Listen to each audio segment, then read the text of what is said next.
আমার অন্তরের শ্রদ্ধা প্রণাম শুভেচ্ছা প্রাণ ভরা ভালোবাসা জানাই। কালকে এই সময় এত বৃষ্টি হয়েছে, ভাবা যায়নি যে আজকে আমাদের শিক্ষণ শিবির 29তম শিক্ষণ শিবির সার্থক হবে। সবই মায়ের ইচ্ছে, মায়ের কৃপা। আর কি বলবো, আমি আর বেশি বলছি না। সবাই এসেছে, আমার খুব আনন্দ হচ্ছে। আমিও যে আসতে পেরেছি সেটাও খুব আনন্দের। নিরঞ্জনম নিত্যম অনন্ত রূপম ভক্তানুকম্পাজিত বিগ্রহং বৈ ঈশাবতারং পরমেশুমিদ্যং তং রামকৃষ্ণং শিরসা নমাম্যহং।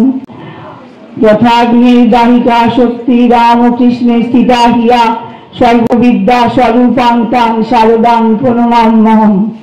নমঃ শ্রী জ্যোতিরাজায় বিবেকানন্দ সুরায় সচ্চিৎ সুখ স্বরূপায় স্বামিনে তাপহারিণে। ঠাকুরমা স্বামীজির চরণে আমার কোটি কোটি ভক্তি বিনম্র সাষ্টাঙ্গ প্রণাম নিবেদন করি। আজ এতক্ষণ আলোচনা শুনে আমার কবি রজনীকান্তের গানের একটা কলি মনে পড়ছে। গানটা গাইছি না আমি।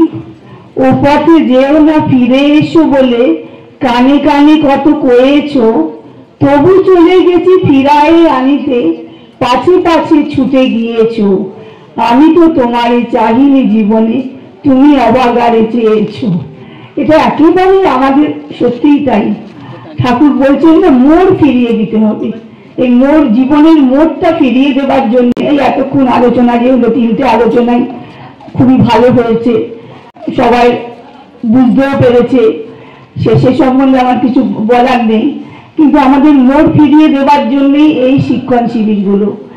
মানে আমি চলে গেছি, বিপদে চলে গেছি, আমি তোমাকে চাইনি, তোমাকে ডাকিও নি, তবু ওপাতে যেও না ফিরে এসো বলে কানে কানে কত কয়েছো, তবু ছুটে গেছো ফিরায় আনি, তবু চলে গেছো ফিরায় আনিতে, পাছে পাছে ছুটে গিয়েছো। আমি তো তোমারে চাহিনি জীবনে, তুমি অভাগারে চেয়েছো। মা আমাদের চেয়েছেন বলেই আমরা কালকে ভেবেছিলাম 100 জন হবে না, আজকে প্রায় 250। এখন সবই মা টেনেছেন বলে আমরা মায়ের মেয়েরা মায়ের কোলে এসে জড়ো হতে পেরেছি। সবাই আমরা যে মায়ের কাছে এসেছি, এটা আমাদের বিরাট একটা সৌভাগ্য। ঠাকুর মায়ের সম্পর্কে বলছেন, ওকে যেসে ও আমার শক্তি, ওকে আর আমাকে অভেদ জ্ঞান করবে। মা নিজে মুখে বলেছেন, আমি তো বৈকুণ্ঠে নারায়ণের পাশে লক্ষ্মী হয়ে বসে থাকতে পারতুম, শুধু জগতে নজির সৃষ্টি করার জন্য আমার পৃথিবীতে জন্মগ্রহণ করা। আবার স্বামীজি বলছেন, মা হলেন জ্যান্ত দুর্গা। মা জ্যান্ত দুর্গা, মা হলেন রামকৃষ্ণ সংঘের জননী, রামকৃষ্ণ সংঘের রক্ষা কর্ত্রী, পালন কর্ত্রী, সংঘ জননী। সংঘকে ধরে রাখাও মায়ের একটা বিরাট কাজ ছিল। মায়ের জীবনটা আমরা যদি দেখি, যে স্ট্রাগল ফর এক্সিস্টেন্স, প্রথমে মানে বেঁচে থাকার জন্য লড়াই, তারপর স্ট্রাগল ফর ম্যানেজমেন্ট, কত রকম management, anger management, organization management, family management, এগুলো সব আমরা জানি, কিন্তু আমরা করতে পারি না, আমরা করে উঠতে পারি না। ঠিক এইরকম ভাবে আমরা, মানে মা যেরকম ভাবে করেছেন, আমরা তো করার চেষ্টা করবো বলেই তো মায়ের কথা আলোচনা করি। মায়ের এই আলোচনা এই জন্য, এই স্মরণ মনন অনুধ্যান যত করব, তত আমরা শুদ্ধ হব, তত আমরা পবিত্র হব। মা একটা সুন্দর সরল পবিত্র অনাড়ম্বর জীবন যাপন করেছেন। নিবেদিতা বলছেন, মায়ের জীবনটা ছিল একটি নীরব প্রার্থনার মতো। মা, তোমাকে যদি একটা ছোট্ট কবিতা লিখে পাঠাই, স্তোত্র লিখে পাঠাই, তাও তোমার পক্ষে সেটা কোলাহল মুখর হয়ে থাকবে। তুমি শান্ত স্নিগ্ধ, এত তুমি পবিত্র, সেটাও তোমার কাছে কোলাহল মুখর হয়ে থাকবে। মাকে বলছেন নিবেদিতা, মাকে লিখছেন। নিবেদিতা এত ভালোবাসতেন মাকে। আমরা জানি নিবেদিতার স্কুল উদ্বোধন করেছিলেন, এই সবেই গেল 13ই নভেম্বর। 13ই নভেম্বরে মা 1898 সালে নিবেদিতা স্কুল উদ্বোধন করে বলেছিলেন, এই স্কুলের বালিকারা সবাই আদর্শ বালিকা হয়ে উঠুক, আর এই স্কুলের উপর জগন্মাতার আশীর্বাদ বর্ষিত হোক। এখন সত্যি নিবেদিতাকে ঘরে ঘরে গিয়ে মেয়ে জোগাড় করতে হতো, সেই নিবেদিতা স্কুলে ভর্তি হওয়ার জন্য বোর্ড থেকে লাইন পড়ে।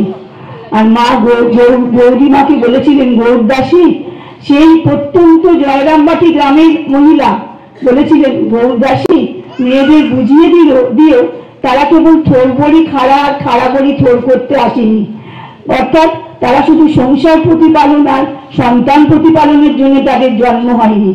তারা কি করবে? তারা পড়াশুনো শিখবে, নিজের পায়ে নিজে দাঁড়াবে, তারা পুরুষদের মতন সমান তারা যাতে হতে পারে। মা সেই তখন থেকেই আমাদের দিয়েছিলেন বলে, আশ্বাস দিয়েছিলেন বলে আজ আমরা এতগুলো মা বোনেরা এখানে এসে উপস্থিত হতে পেরেছি।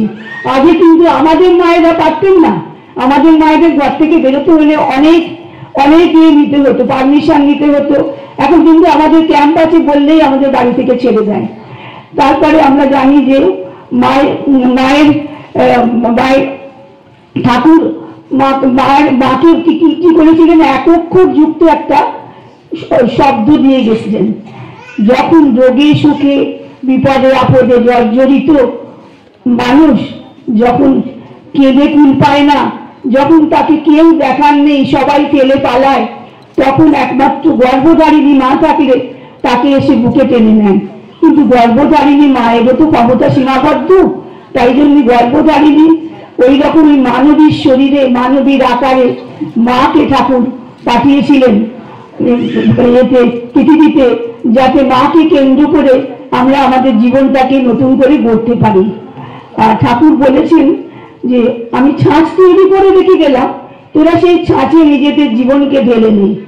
আমি আগুন জ্বেলে গেলাম, তোরা আগুন পুড়িয়ে নেই। আমি রান্না করে রেখে গেলাম, তোরা বাড়া ভাতে বসে যা। এই ছাঁচটা কি? ছাঁচটা হচ্ছে মায়ের জীবন। এতক্ষণ আলোচনা হয়েছে, মায়ের জীবনটাকে আমাদের ছাঁচ করে নিয়ে করতে হবে, নিজের জীবনটাকে পাল্টাতে হবে। অর্থাৎ কি? আত্মসংযম, অহিংসা, পবিত্রতা, স্বার্থশূন্যতা, ত্যাগ, বৈরাগ্য, মাতৃত্ব, সেবাপরায়ণতা, অহংশূন্যতা, স্বার্থশূন্যতা, সবকিছু গুণই মায়ের মধ্যে ছিল। কোনটা নেই আমি বলতে পারবো না, সবকিছু গুণই মায়ের মধ্যে ছিল। এই সমস্ত সর্ববিধ গুণের অধিকারিণী মাকে আমরা আদর্শ করেছি। এতক্ষণ আমরা শুনলাম যে মাকে আদর্শ আমরা এই জন্যই করেছি, মার কোনো একটা দোষ পাওয়া যায় না মার চরিত্রে, সবই মায়ের গুণ। সেই মায়ের গুণগুলোকে আমরা যেন অনুশীলন করতে করতে একটু হলেও 100 তো 100 না পাই, অন্তত 50 পাওয়ার তো চেষ্টা করবো আমরা। মায়ের গুণগুলোকে আমাদের আয়ত্তে আনতে হবে। তারপরে একটা গান আছে, ধরণীর ভার বহিতে আসিলে আদ্যা শক্তি, পরমা আদ্যা শক্তি। আর নিখিল মাতৃ হৃদয় মন্থন সুধা মূরতি।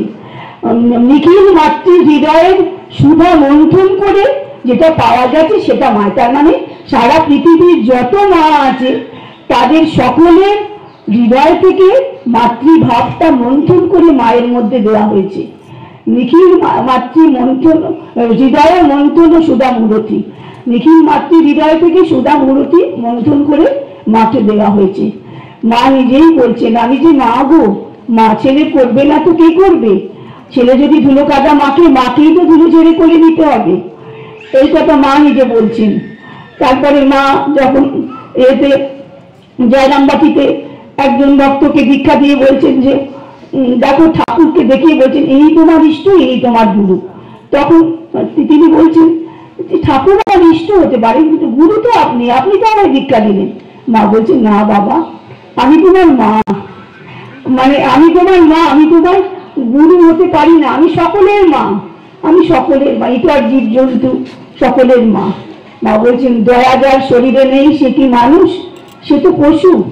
হ্যাঁ, সকলকে ভালোবাসতে হয়, সকলকে দয়া ক্ষমাটা মায়ের চরিত্রে একটা বিরাট গুণ ছিল।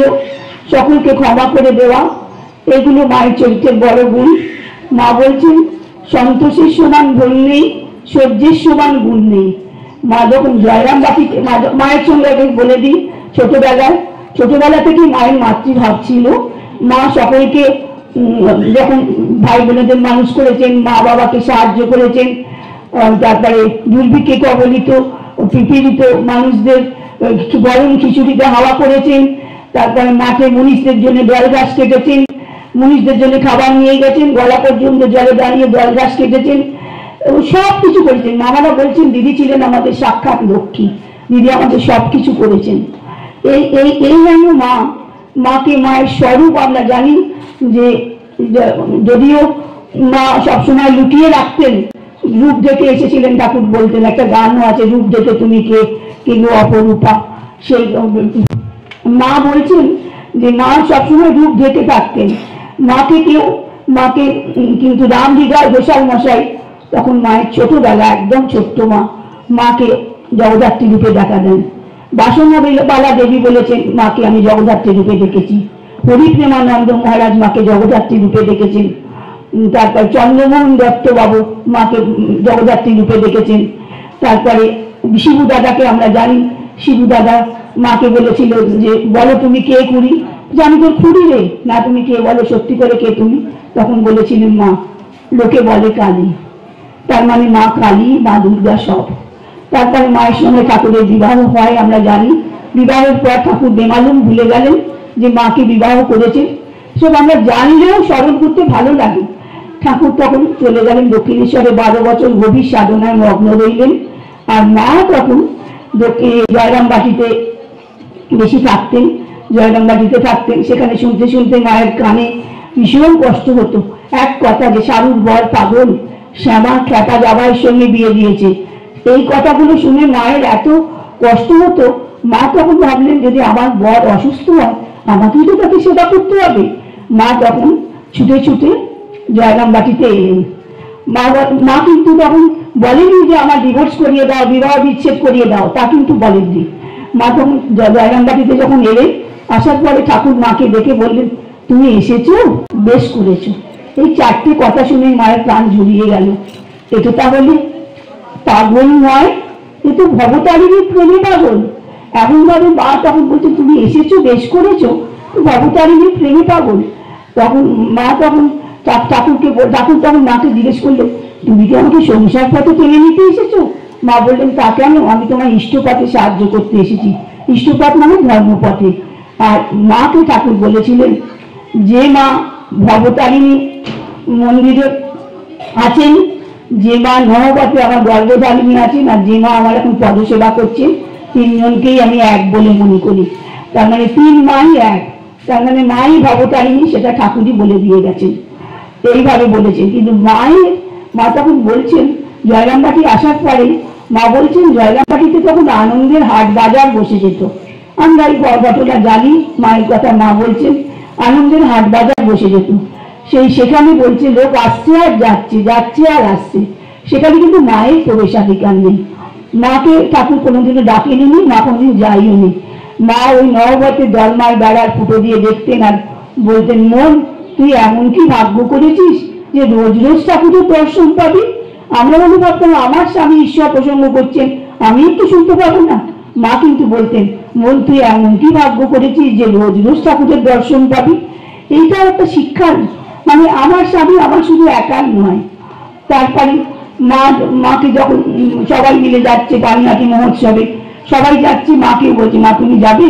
মা বলছে ঠাকুরকে জিজ্ঞেস করো। ঠাকুর বলছে তোমরা তো যাচ্ছ, ওর যদি ইচ্ছে হয় চলো। যেই বলেছে তখন ঠাকুর বলাতেই তখন মা বলছে না, তার মানে ঠাকুরের ইচ্ছে নয় আমি যাই না, আমি যাব না। তারপরে মা জাননি। মা ঠাকুর ফিরে এসে বলছেন ও খুব বুদ্ধিমতী, ও যদি যেত না তাহলে খারাপ হতো, কারণ সবাই বলতো হংসী এসেছে, ওখানে তো আমার ভাব সমাধি হয়েছিল। তারপরে মায়ের কোনো কামিনী কাঞ্চনে কাম কাঞ্চনে কোনো আসক্তি ছিল না।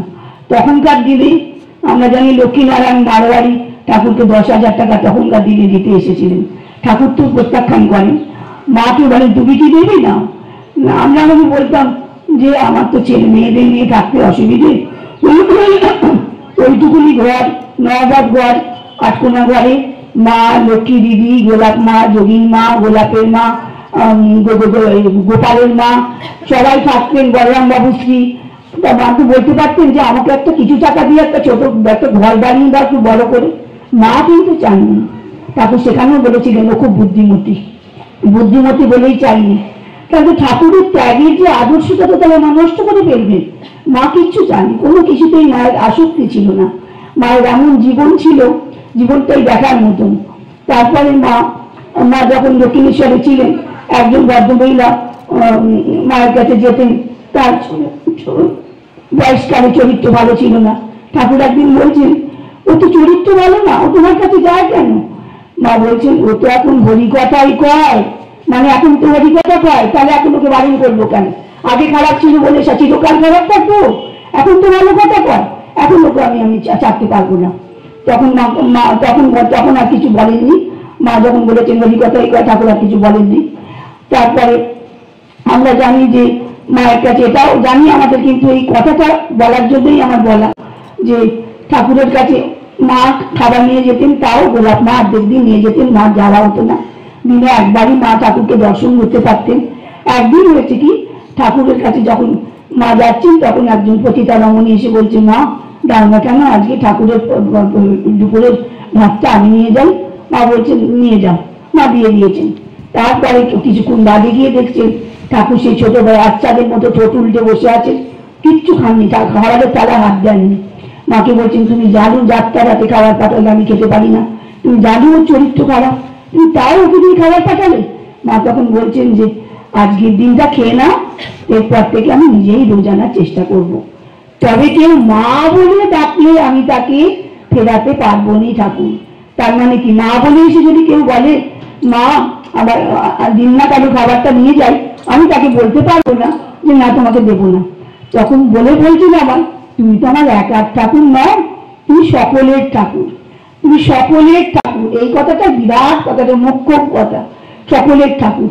আর মা বলছেন চুচিটাই গ্রস্ত হওয়া ভালো নয়, ছোটখাটো ব্যাপারে মনকে বিচলিত করবে না। মন যদি বিচলিত হয়ে যায় তাহলে তুমি কি হবে, তাহলে তুমি ঠাকুরকেই ভুলে যাবে। ঠাকুরকে ভুললে মায়ের বড্ড কষ্ট। ঠাকুরকে ভুললে আমরা থাকবো কি নিয়ে? বলছে ঠাকুরই হচ্ছে সবের মূল, ঠাকুরকে ধরে থাকো, সব সমস্যার সমাধান হবে। মা জোর দিয়ে বলছেন ঠাকুরকে ধরে থাকো, ঠাকুরই সব সমস্যার সমাধান করবে।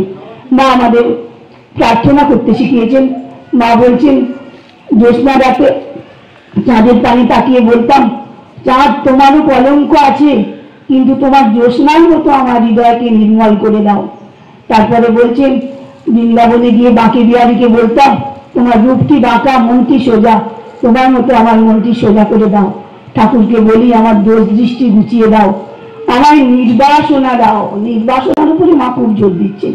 বাসনাই বলছেন সমস্ত দুঃখ কষ্টের মূল, আমার নির্বাসনা দাও। তারপরে বলছেন যে আমার জন্য আমিত্ব না থাকে, এটাও তো আমাদের খুব খারাপ না। আমার আমি না হলে চলবে না, আমি না হলে চলবে না, এটাও কিন্তু কখনো ভাবা উচিত না। আমি না হলে চলবে, সংসার চলবে না, স্কুল কলেজ যেখানে চাকরি করি চলবে না, না সব আমি না হলেও চলে যাবে। এই যে আমাদের মা বাবারা চলে গেছেন, আমাদের চলছে না। হ্যাঁ কষ্ট হচ্ছে খুবই, এখনো পর্যন্ত খুবই কষ্ট হয়, কান্নাকাটি করি, কিন্তু আমি না হলে চলবে না, এটা কখনো ভাবা উচিত না। আমার আমিত্ব না থাকে যেন। মা এই করে আমাদের প্রার্থনা করতে শিখিয়েছেন। নির্বাসনা যদি প্রার্থনা করতে পারো তাহলে এক্ষুনি হয়, এক্ষুনি তোমার ইষ্ট দর্শন হবে। মা এই কথা বলছেন। তারপরে একজনকে দীক্ষা দিয়ে মা বলছেন যখন দেখো তো বলছেন আগে বললাম ইনি তোমার গুরু, ইনি তোমার ইষ্ট, তখন বলছে আমার তো গর্ভধারিণী মা বাড়িতে আছে, কিন্তু ভালো করে চেয়ে দেখো তো আমি তোমার সেই মা কিনা। দেখতে সেই গর্ভধারিণী মাই বসে আছে, চমকে উঠেছে সে একেবারে। তখন বলছে সব মায়ের মধ্যেই আমি আছি। মা বলছেন নিখিল মাতৃ হৃদয়ে সাগর মন্থন সুধাম দুর্গতি, সকল মায়ের থেকে নির্যাস গ্রহণ করে মা নিয়েছেন। তারপরে মায়ের যে ছিল কি বলে, মায়ের যে বলছে সন্তোষের সমান ধন নেই, সহ্যের সমান গুণ নেই। বলছে আমার হৃদয়ে সর্বদা সন্তোষের পূর্ণ ঘর বসানো থাকতো, কখনো আমি অসন্তোষ কাকে বলে জানলাম না। একদিন উদ্বোধনের বাড়িতে গোলাপ মা খুব চেঁচামেচি করছেন। মা বলছেন কি হলো গোলাপ, তুমি তো চেঁচাচ্ছ কেন? তো তোমাকে তো বলে কোনো লাভ নেই, তুমি তো ছেলেদের দোষ দেখতে পারো না। পরবংশ মশাই থাকলে ওদের ঠান্ডা করে দিতেন। মা বলেন গোলাপ আমি যে কারোর দোষ দেখতে পারি না গোলাপ, হ্যাঁ সন্তোষের সমান গুণ আমাদের, ওতেই মা সন্তুষ্ট থাকতেন। আর সহ্যের সমান গুণ নেই, সহ্যের সময় কিরকম সহ্য করেছেন মা, চিন্তা করলে স্ট্রাগল ফর এক্সিস্টেন্স, সত্যি তাই। মা তার বেঁচে থাকার জন্য কিরকম সহ্য করেছে। মাকে কত রকম ভাবে এরা, কত রকম ভাবে তার আত্মীয় স্বজনরা কত রকম ভাবে ক্ষতি করার চেষ্টা করেছে, আত্মীয় স্বজনরা কত রকম ভাবে তাকে ছোট করার চেষ্টা করেছে। মা কিন্তু সেসবের কোনো গুরুত্বই দেয়নি। মাকে যখন বলা হচ্ছে, মা জানো দিদু দাদা ঠাকুরকে এমন কষ্ট দিয়েছিল, ঠাকুর একদিন গঙ্গা ঝাঁপ দিতে চেয়েছিলেন, দিদু দাদা বলেছিল আমি না থাকলে তোমার পরমাংশগিরি ঘুচে যেত। মা বললেন যে এমন সেবা করেছে সে একটু বললেই বা। আমরা কি বলতে পারবো এই কথাটা? দিদু দাদা তো সেবাও করেছিল। ঠাকুরের বোন তখন বাপ সমাধিতে চলে যেত, ঠাকুরের নাম করে করে, মায়ের নাম করে করে মা এটা ফিরিয়ে আনা, এগুলো তো দিদু দাদাই করেছে। দিদু দাদা বলে সে একটু বন্ধু বললেই বা। আমরা কি বলতাম? শুধু তাই নয় গো, আমি আর আমার তোমাদের দিদিমা যখন এসেছিলাম জয়রামবাটি থেকে, আমাদের হৃদয় তাড়িয়ে দিয়েছিল, বলেছিল এখানে থাকা হবে না, এখান থেকে চলে যাও। আমরা এটা বলতাম, কিন্তু মার এমন সহ্যের সময় গুণ নেই। ওই সন্তোষ আর সহ্য, এই দুটো আমাদের খুব দরকার, এ দুটো না থাকলে হবে না। আর মা বলছেন সকলকে কিভাবে সমানভাবে ভালোবাসতে হয়। এই উদ্বোধনের বাড়িতে মুকুলবালা দেবীকে বলছেন যে আমি যখন চলে যাবো জয়রামবাটি, তুই কি, আমি কি করে বুঝবো তুই আমাকে সমানভাবে ভালোবাসিস? তখন বলছি, মা বলো তুমি কি করতে হবে? যাকে ভালোবাসবে তার কাছে প্রতিদানে কিছু চাইবে না, যাকে ভালোবাসবে তার কাছে প্রতিদানে কিছু চাইবে না। হ্যাঁ, যারা এসেছে, যারা আসেনি, আর যারা আসবে, আমার সকল সন্তানদের জানিয়ে দিও মা, আমার ভালোবাসা, আমার আশীর্বাদ সকলের ওপর রইল। মা কিন্তু কারোর কাছে প্রতিদানে কিচ্ছু চাননি, কিচ্ছু চাননি, শুধু আমরা যেন ভালো হই। মায়ের হচ্ছে এই একটাই ঠাকুরের কাছে প্রার্থনা। মায়ের সারাদিনে কত কাজ, মা সেই ঠাকুরের পুজোর জোগাড় করা, 3-4 আটা বা ময়দা রুটি লুচি করা, তারপরে ছেলেদের পছন্দ মতো খাবার জোগাড় করা, তারপরে সবাইকে খেতে দেওয়া, এঁটো পরিষ্কার করা, সব কাজ করতেন। তারপরে রাত্রির বেলা আবার শোবার সময় সেবক মহারাজ নিয়ে যেতেন কিছু চিঠি, তাতে লিখে দিতেন উত্তরটা, মাকে লিখতে হতো ইতি তোমাদের মা বা তোমার মা। সেই সব করে মা কত রাত্রিতে শুতেন, আবার ভোর থেকে উঠে মা 1 লক্ষ জপ করতেন। অনেকে বলতো মা তোমার কি দরকার 1 লক্ষ জপ করার? মা বলতেন বাবা অনেকে যে দীক্ষা নিয়ে চলে যায়, তারা যে জপ ধ্যান করে না, তাদের যে ক্ষতি হবে, তাই জন্য ওদের মঙ্গলের জন্য আমাকে জপ ধ্যান করতে হয়। আর মা সন্তানের মঙ্গলের জন্য যে কি না করেছেন আমি চিন্তা করতে আমরা পারি না।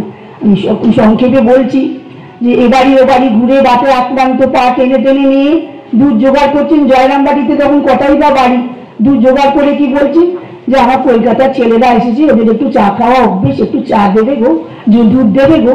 কেউ দিচ্ছে কেউ দিচ্ছে না, দাঁড়ান করে দরজা বন্ধ করে দিচ্ছে। আবার কি করছেন, আবার রাত্রির বেলা গভীর রাত্রিরে উঠে লণ্ঠন জেলে উঠোনের ইটগুলো পরিষ্কার করছেন। ইট লেগে যদি কলকাতার ছেলেদের পা কেটে যায়, সবাই বলছে, সেবক বলছে মহারাজ মা আমাকে দিন না, আমি করে দিই। না বাবা তুমি করলে যে আমার করা হবে না। তারপর বিভূতি বলে ছেলেটি আসে যে মায়ের কাছে খায়। সেই একদিন ওর মায়ের রোহিণীবেলা এসে বলছে মা এখানে তো বিভূতি বেশ খায়, বাড়িতে তো এত খায় না। মা বলছেন তুমি ওরম কথা বলো না বাবা, আমি কাঙালিনী মা, আমি ওদের যা দিই ওরা তাই আনন্দ করে খায়। তারপরে মাঝি বউয়ের একমাত্র রোজগারে জোয়ান ছেলেটি মারা গেছে। মাঝি বউয়ের কান্না থেকে মাথা সমস্ত কান্না টেনে নিলেন, এত নিজে কাঁদতে লাগলেন। মাঝি বউ তখন বলছে মা তুমি আর কেঁদো না, তোমার কষ্ট হবে না। তখন মাঝি বউকে মা আবার প্রসাদ দিলেন, কাপড় দিলেন, আবার আসতে বললেন। মাঝি বউয়ের কষ্টটা মা টেনে দিলেন। আমরা যদি আমাদের কষ্ট মায়ের কাছে বলি, মা সব টেনে দেবে, শুধু মায়ের কাছে বলতে হবে। এখন শুদ্ধ পবিত্র হয়ে মা তুমি আমার রক্ষা করো মা, সকলকে ভালো রেখো মা, দিনের মধ্যে যতবার পারি মা সকলের মঙ্গল করো, সকলের ভালো করো। যতবার বলবো তত আমাদের মঙ্গল হবে, জগতের মঙ্গল হবে। মা সকলের মঙ্গল করো। তারপরে ওই কি বলে, যেমন শুধু মুখে বলেনি, শরৎ আবার যেমন ছেলে আমজাদও তেমন ছেলে। আমজাদ তুতে মুসলমান ডাকাত, তারও একটু পরিষ্কার করেছেন, তাকে খেতে দিয়েছেন, কাপড় দিয়েছেন। যখন নলিনী দিদি বলছেন কি গো পিসিমা তোমার যে জাত গেল, 36 জাতের এটো কুড়োচ্ছ। মা তখন বলেন 36 কোথা, সব যে আমার। মানে সব যে আমার, মানে মায়ের সন্তানরা সবাই মায়ের, 36 কথায় কেন কথা বলছে মা, মা ওখানে বলছে সব যে আমার। এই যে এইসব কথাগুলো মায়ের যে জীবনের, এই কথাগুলো আমাদের মানে মনে একদম গভীরে গেঁথে থাকে। কারণ সব ছেলেরা, কলকাতার ছেলেরা শুয়ে গেছে, সাদা সাদা চাদর সেগুলো ঠুকে ঠুকে পুণ্যি পুকুরে কাটছেন, সবই মা নিজে করছেন, কখনো কাউকে দিচ্ছে না। তারপরে মায়ের জন্মদিনে এই মাকে তুমি লক্ষ্মী, তুমি সরস্বতী, তুমি কালী, তুমি দুর্গা বলে পুজো করা হচ্ছে, পায়ে অঞ্জলি দেওয়া হচ্ছে। তারপরে হঠাৎ করে মা চলে গেলেন। কোথায় গেল কোথায় গেল মা? তারপরে দেখা গেল মা মাছ কেটে পুণ্যি পুকুরে ধুয়ে মাছের ঝোল করে নিজে অন্তঃসত্ত্বা ভাইয়ের বউয়ের কাছে দিয়ে এলেন। কেন দিয়ে এলেন? যে ভাইয়ের বউয়ের ওই সেদিনকার ওই অনুষ্ঠান বাড়ির কিছু খাওয়া সহ্য হবে না বলে। এইরকম ভাবে মা সব দিকে কিরকম ভাবে মা অ্যাডজাস্টমেন্ট করেছেন। তারপর নলিনী দিদি আর মাকু দিদি, রাধু দিদি, এদের মধ্যে ওই নকুল সম্পর্ক। নলিনী দিদির বাড়ি, এই রাধুর বাড়ি তত্ত্ব যাবে, মা নলিনী দিদিকে মুরব্বি মারলেন। আমরা যদি তত্ত্ব পাঠাতাম, টাকা পাঠাতাম, আমরা ভাবতাম আমাদের পয়সায় টাকা দিয়ে জিনিস কিনবো, আবার নলিনীর মত নেবার কি আছে? মা বলছেন সকলকে একটু মান দিয়ে নিজে একটু ছোট হয়ে থাকতে হয়। হ্যাঁ, মা বলছেন সকলকে একটু মান দিতে হয়, নিজে ছোট হলে ক্ষতি কি? মা বললেন নলিনী দেখতো, এটা আমি করেছি, এইটা বাধ্য করেছি, রাজুর বাড়ি তত্ত্ব যাবে। নলিনী দিদি দেখে বলছেন মা সে কি গো, পিসিমা এ কি গো, তুমি এত ছোট নজর দেখাতে যাবে কেন? রাজু না হয় পাগল ছাগল, কিন্তু তোমার তো একটা মান সম্মান আছে, অন্য জ্ঞান গম্যি নেই, তুমি কেন? তুমি আরো নলিনী দিদি পদ্মটা বাড়িয়ে দিল, ব্যাস মা সমস্যা মিটে গেল। এই হচ্ছে ম্যানেজমেন্ট। সংসারে সবাইকে ঠিক আছে তুই কর না, সবই আমি করব এটা বললে কিন্তু হবে না। মা কিন্তু সব সময় সবই আমি করব বলতেন না। তা ভাবিনি মাসি, সে মায়ের এক বোন, খুঁড়তুতো বোন, সে একদিন এসে খুব রাগারাগি করছে, বলছে মায়ের কাছে অনেক ফল, অনেক মিষ্টি করেছে, বলছে এসব তো আমার বাড়ি যেত, আমি তো ছিলাম, আমি তো আমার সঙ্গে তো গদাই ঠাকুরের বিয়ে হওয়ার কথা ছিল, কিন্তু গদাই ঠাকুর পাগল বলে আমার বাবা বিয়ে দিলনি। তখন মা বলছেন ওরে দামিনী তুই সব নিয়ে যা, তো কিচ্ছু রাখতে হবে না, তুই সব তোর বাড়ি নিয়ে যা। মা আনন্দ করে বলছে তুই সব নিয়ে যা, তুই রাগারাগি করিস না বাবা। মানে ভাবিনি মাসি তখন খুব খুশি হল, সবকিছু নিয়ে চলে গেল। মানে এইরকম ভাবে অ্যাডজাস্টমেন্ট চাই, এরকম অ্যাডজাস্টমেন্ট না হলে হয় না।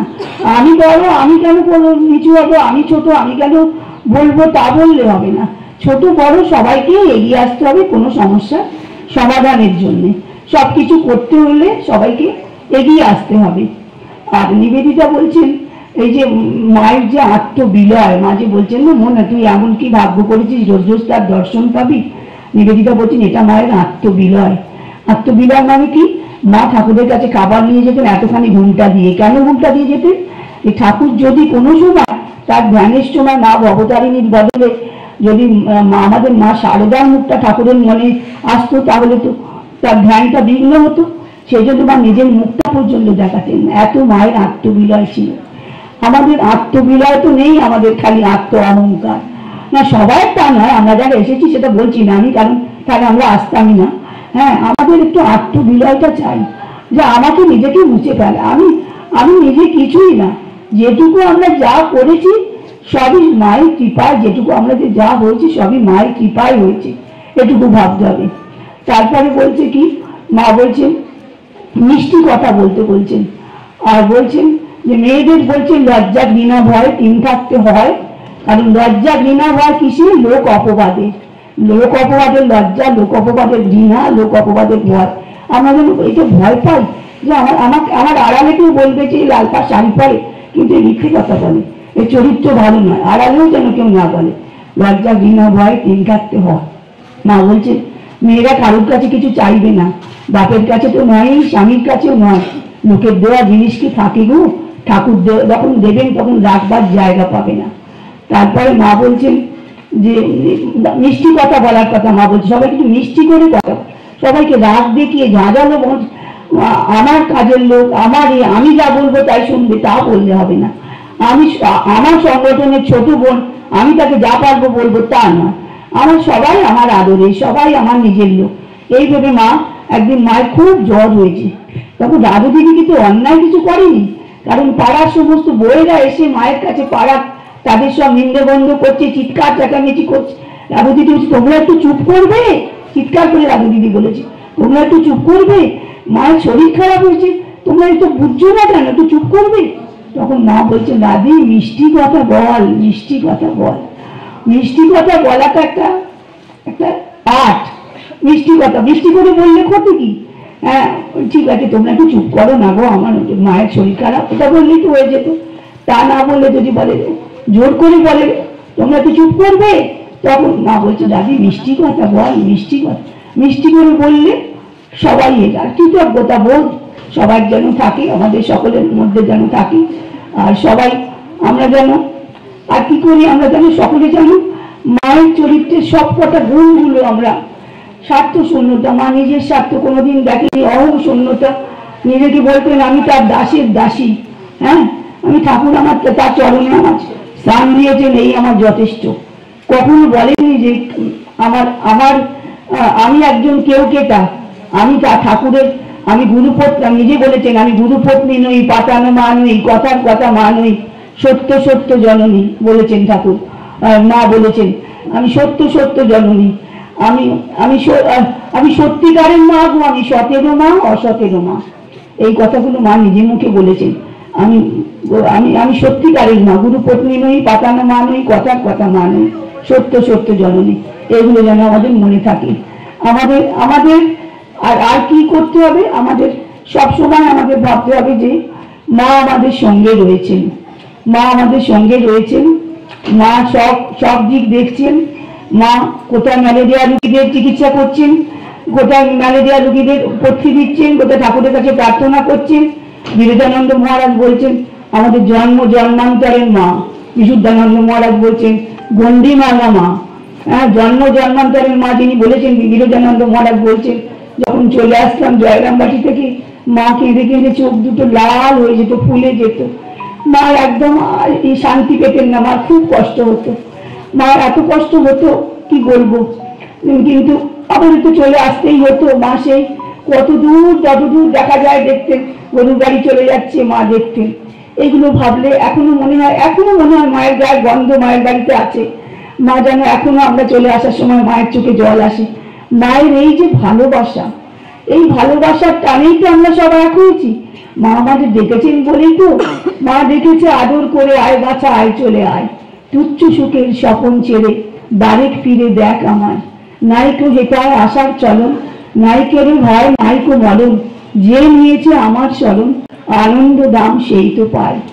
হ্যাঁ মা আমাদের আদর করে ডেকেছেন বলেই আমরা সবাই এখানে এসেছি। মায়ের এই যে সমস্ত গুণগুলো আমরা দেখলাম। আর পবিত্রতা, স্বামীজি বলেছেন জ্যান্ত দুর্গা শুধু না, মা পবিত্র বলে স্বামীজি মায়ের কাছে যখন যেতেন খালি মুঠো মুঠো গঙ্গা জল খেতেন আর বলতেন, হরি মহারাজ বলছেন তোমার কি সর্দি গর্মি হয়ে যাবে, তোমার যে জ্বর হবে, তখন বলছে না ভাই মায়ের কাছে যাচ্ছি না, মা যে পবিত্রতা স্বরূপী। এই পবিত্র এতক্ষণ ব্রহ্মচর্য পবিত্রতা আলোচনা হলো। পবিত্রতা আমাদের একটা বড় গুণ, পবিত্রতা না থাকলে আমাদের হবে না। সত্যি মিথ্যের বিচার, সত্যি কথা বলা, অহিংসা, সত্যি মিথ্যের বিচার করা, আর এই সকলকে ভালোবাসা। আর মা বলছেন ভালোবাসায় জগৎ জয় করা যায়, ভালোবাসায় জগৎ জয় করা যায়। বলছে ভালো কোয়ালপাড়া মহন্ত মহারাজ বলছেন মা তুমি এদের এত ভালোবাসো কেন বলো তো, তোমার ভালোবাসা পেয়ে এরা গোয়ালপাড়া গিয়ে কাজ করতেই চায় না। মা বলছেন সে কি গো তুমি আমার ভালোবাসতে বারণ করছো, মানে ভালোবাসাই যে আমাদের আসল, ভালোবাসায় ঠাকুরের সংসার গড়ে উঠেছে, তুমি আমার ভালোবাসতে বারণ করেছো। মায়ের যেন বুকেকে শেল মারলো। হ্যাঁ ভালোবাসতে বারণ করা, ভালোবাসায় ঠাকুরের সংসার গড়ে উঠেছে, ভালোবাসায় জগৎ জয় করা যায়, ভালোবাসাই আমাদের আসল। ভালোবাসাই আমরা রামকৃষ্ণ দুটো ভাই বোন, আমরা সবাই ভালোবাসায় ঠাকুরের সংসার গড়ে উঠেছে। মা এটা বারবার বলেছেন ভালোবাসায় ঠাকুরের সংসার গড়ে উঠেছে। আমরা যেন এটা ভুলে না যাই, যে ভালোবাসতে যেন আমরা ভুলে না যাই। আমরা যেন সকলকে ভালোবাসতে পারি, সকলকে এক করে নিতে পারি, সকলকে নিজের করে নিতে পারি, সকলকে আপন করে নিতে পারি। আর ভালোবাসার কমতি যেন আমাদের মধ্যে না হয়। তারপরে সময় শেষ। তারপরে মা বলছেন যে এরকম মায়ের মায়ের কথা বলতে বলতে এখন মনে হচ্ছে যে সেই রবীন্দ্রনাথের একটা গান আছে, আমার এই ঘর বহু যত্ন করে ধুতে হবে মুছতে হবে মোরে, আমার এই যে জাগতে হবে কি জানি সে আসবে কবে, যদি আমায় পরে তাহার বটে বসন্তের এই মাতার সুবিরণে। বসন্তের মাতার সুবিরণটা আমি মনে করি এই যে মোবাইল ফোন, এই বেড়াতে যাওয়া, এই এই বায়না গাঠি টাকা করি বাড়ি গাড়ি, এগুলো সব হচ্ছে বসন্তের মাতার সুবিরণ। হ্যাঁ, আমার এই যে জাগতে হবে, হ্যাঁ আমার হৃদয় বহু যত্ন করে ধুতে হবে মুছতে, আমার হৃদয়টাকে ধুয়ে মুছে পরিষ্কার করতে হবে। কেন পরিষ্কার করতে হবে? ধুয়ে মুছে পরিষ্কার করতে হবে কারণ এই ধুয়ে মুছে পরিষ্কার না করলে আমার তো হবে না, মা যে কখন এসে ফিরে যাবেন আমি তো জানতে পারবো না। সেই জন্য আমার হৃদয় বহু যত্ন করে ধুতে হবে মুছতে হবে মোরে, আমার যে জাগতে হবে কি জানি সে আসবে কবে, যদি আমায় পরে তাহার মনে। পড়বে তো বটেই, আমরা তো সেই জন্য এসেছি, আমাদের তো মায়ের মনে পড়বেই। আমাদের হৃদয়টা পরিষ্কার করতে হবে। আমাদের মা বলছেন যদি শান্তি চাও না কারো দোষ দেখো না, দোষ দেখবে নিজের। কেউ তোমার পর নয় মা, জগৎকে আপনার করে নিতে শেখো, জগৎ তোমার। এইটা তো বিরাট একটা অন্তিম বাণী। অন্তিম বাণী কি বলছি, কারো দোষ দেখো না, দোষ দেখবে নিজে। হ্যাঁ, নিজের দোষটাই দেখবো, আর কে কি করলো না করলো আমার দেখার দরকার নেই, দোষ দেখবে নিজে। কেউ তোমার পর নয়, জগৎকে আপনার করে নিতে শেখো, জগৎ তোমার। এই কথাটা মা শেষ কথা, জগৎ তোমার। এগুলি যেন আমরা মনে রাখি। মায়ের ঠাকুর, মায়ের বাণী, মায়ের জীবনী আমাদের সকলেরই মুখস্থ, সকলেই আমরা জানি, কিন্তু তাও আমাদের সব সময় এইগুলো আমাদের মনে রাখতে হয়, চিন্তা করতে হয়। সব সময় আমরা যেন মাকে ধরে এগোতে পারি, মাকে ধরে চলতে পারি। মা আমাদের সঙ্গে সব সময় রয়েছেন, মা আমাদের সঙ্গে ছিলেন, মা আমাদের সঙ্গে আছেন, মা আমাদের কাছেই থাকবেন, এটাই যেন আমরা মনে রাখতে পারি। মা আমাদের চেয়েছেন বলেই আমরা এসেছি। হ্যাঁ, আমি তো তোমার চাইনি, জীবনে করেছি, আর তুমি অবাগারে চেয়েছো। আর কি বলছি যে আমি যেন সবসময় স্বার্থ শূন্য, অহং শূন্য, পবিত্রতার প্রতিমূর্তি মায়ের দিকে তাকিয়ে বলতে পারি, মা গো আমি আমি আমি এসেছি গো মা, তুমি আমাকে রক্ষা করো মা। হ্যাঁ, মা বলছেন যখন দুঃখ পাবে, আঘাত পাবে, বিফলতা আসবে, তখন হতাশ হয়েও না, নিরাশ হয়েও না, নিশ্চিত যেন আমি তোমাদের সঙ্গে রয়েছি, আমি রয়েছি, ঠাকুর তোমাদের পেছনে রয়েছেন, আমি রয়েছি। আমি না থাকতে ভয় কি? মনে ভাববে আর কেউ না থাক, তোমার একজন মা আছেন। এটা আমাদের মায়ের এই বাণীটা অপূর্ব অপূর্ব, মানে কোনো মানে মা বলেই এই কথাটা বলতে পেরেছেন। যখন দুঃখ পাবে, আঘাত পাবে, বিফলতা আসবে, তখন হতাশ হয়েও না, নিরাশ হয়েও না। আমরা তো হতাশ হয়ে পড়ি, নিরাশ হয়ে পড়ি। নিশ্চিত যেন আমি তোমাদের সঙ্গে রয়েছি, ঠাকুর তোমাদের পেছনে রয়েছেন, আমি রয়েছি। আমি মা থাকতে ভয় কি? মনে রাখবে আর কেউ না থাক, তোমার একজন মা আছেন। আমরা যেন এটা ভুলে না যাই। মা নিজে মুখে বলেছেন, আর কেউ না থাক, তোমার একজন মা আছেন। ওম প্রণতানাং প্রসিদ্ধোত্তম দেবী বিশ্বার্তিহারিণী ত্রৈলোক্যবাসিনাং নিদ্রে লোকানাং বরদাহব। ওম শান্তি, ওম শান্তি, ওম শান্তি। হরি ওম তৎসৎ। শ্রীরামকৃষ্ণ অর্পণমস্তু।